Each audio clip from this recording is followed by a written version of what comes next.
Hi friends, మీకు తెలుసా చిన్నప్పుడు మనం బొంబాయి రవ్వ బొంబాయి చట్నీ అంటూ వినేవాళ్ళం, బొంబాయి చట్నీ తినేవాళ్ళం. ఇప్పుడు కూడా తిన్నాం అనుకోండి.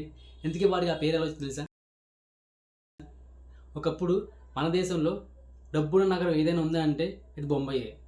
అందువల్ల ఏమైనా ఖరీదైన వస్తువులు వచ్చినప్పుడు కానీ, కొత్త వస్తువులు వచ్చినప్పుడు కానీ పల్లెలో వాటి ముందు బొంబాయి అని చేర్చి పలకడం అలవాటు. సో ఆ విధంగా బొంబాయి రవ్వ బొంబాయి చట్నీ బొంబాయి మిఠాయి అని వచ్చింది.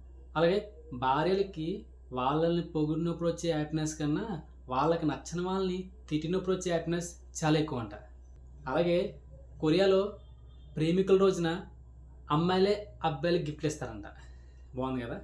75 కిలోమీటర్ల దూరంలో ఉన్న భూకంపాలని 5 రోజుల ముందే పాములు పసిగడతాయంట. ఎడారిలో 6 గంటల పాటు వచ్చే సోలార్ ఎనర్జీ తోటి సంవత్సరం పాటు ప్రపంచానికి విద్యుత్తుని సరఫరా చేయొచ్చంట.